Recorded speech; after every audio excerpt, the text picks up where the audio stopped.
خطیب احمد نے اپنے مضمون آخری چالان میں لکھا ہے کہ میں لاہور ہال روڈ سے براستہ مال روڈ پنجاب یونیورسٹی جا رہا تھا۔ درجہ حرارت 45 ڈگری سینٹی گریڈ تھا اور دن کے 2 بجے تھے۔ سڑک پر رش بہت کم تھا۔ جب کینال روڈ کے اوپر بنے ٹریفک سگنل پر پہنچا تو سگنل سرخ تھا اور سورج کی تپش مجھے جلائے جا رہی تھی۔ میں نے قانون کی خلاف ورزی کر لی کیونکہ مجھے لگا کہ میں بے ہوش ہو کر گرنے ہی والا ہوں، اور آگے چھاؤں میں کھڑے ٹریفک پولیس اہلکار کے پاس جا کر خود ہی بائک کھڑی کر دی۔ میں نے اس کے پاس چھاؤں میں کھڑے ہو کر کہا، بھائی میں نے ابھی ٹریفک سگنل توڑا ہے، میرے پاس بائک کے کاغذات بھی نہیں، اگلی نمبر پلیٹ بھی نہیں ہے اور پچھلی نمبر پلیٹ بھی نمونے والی نہیں ہے، میری سپیڈ بھی آتے ہوئے حد رفتار سے زیادہ تھی، میرے پاس لائسنس بھی نہیں ہے، تو آپ سارا حساب لگا کر میرا چالان کر دیجئے۔ اس وقت میرے جذبات کچھ ایسے تھے کہ دل چاہا اپنی تمام کوتاہیوں اور قصور کا خود ہی اعتراف کرتا جاؤں۔ اسے جیسے میری بات پر یقین ہی نہیں آیا، یا اسے لگا میں اس سے مذاق کر رہا ہوں، تو وہ کہنے لگا، جناب آپ مذاق کر رہے ہیں یا میرا کوئی امتحان لینا مقصود ہے؟ میں نے کہا بالکل ایسا نہیں ہے، میں نے تو آپ کے سامنے ٹریفک سگنل توڑا ہے، جو کچھ باقی بتایا ہے وہ بھی آپ خود دیکھ کر تصدیق کر لیں۔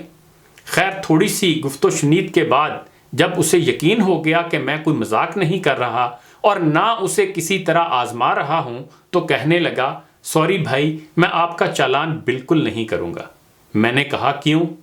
تو کہنے لگا، میری 11 سالہ سروس میں آپ پہلے شہری ہیں جو بنا روکے خود رک کر اپنی غلطیاں بتا کر چالان کروانے کی ضد کر رہے ہیں، ورنہ جسے روکیں وہ اپنی غلطی مانتا نہیں، یا فون پر کسی کی سفارش کروانے کی کوشش کرتا ہے، یا منتیں کرتے ہوئے کہتا ہے کہ ایک بار چھوڑ دیں آئندہ خیال رکھوں گا، لہذا کچھ بھی ہو جائے میں آپ کا چالان نہیں کروں گا۔ خیر اس نے میرا چالان نہیں کیا اور کہنے لگا، کچھ دیر ادھر بیٹھ جائیں، ابھی دھوپ بہت ہے۔ میں ادھر بیٹھ گیا اور پھر ادھر بیٹھتے ہی ایک دم میری آنکھوں سے پانی کا ایک سونامی چھلک آیا، ایسے لگا جیسے جسم میں جان ہی نہیں۔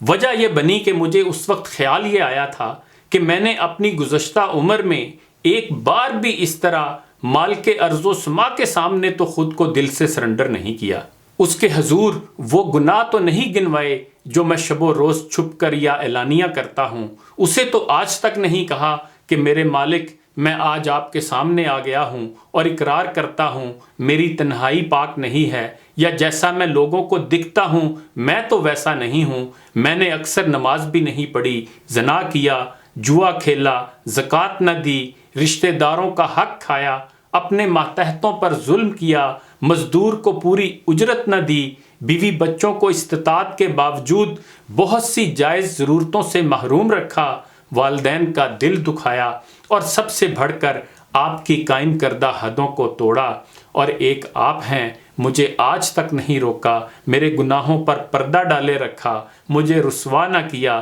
نہ میرا رزق روکا۔ اسے تو نہیں کہا کہ مجھے میری زندگی میں جو چاہے سزا دے دیجئے، اور آپ کے بارے میں تو جو سنا یا پڑھا ہے وہ یہی ہے کہ آپ کی رحمت آپ کے غصے پر حاوی ہے۔ تو میرے مالک آپ کے ایک غلام کا بچہ، غلام ابن غلام، اپنی سرکشی سے توبہ کرتا ہے اور آج سے آپ کے حکموں پر سر بسجود ہونے کی پوری کوشش کرنے کا وعدہ کرتا ہے۔ اے رب العالمین، اے دلوں کو پھیرنے والے، اے سانسوں سے قریب رہنے والے، اے مرادوں کو پوری کرنے والے، اور اے بگڑے ہوئوں کی بھی بگڑی بنانے والے، میرے اس سفر میں اب کبھی میرا ہاتھ نہ چھوڑیے گا، مجھے معاف فرما دیجئے گا۔ تو بھلا وہ خدا جو اپنے بندے سے 70 ماؤں سے بھی زیادہ پیار کرتا ہے، وہ معاف نہیں کرے گا کیا؟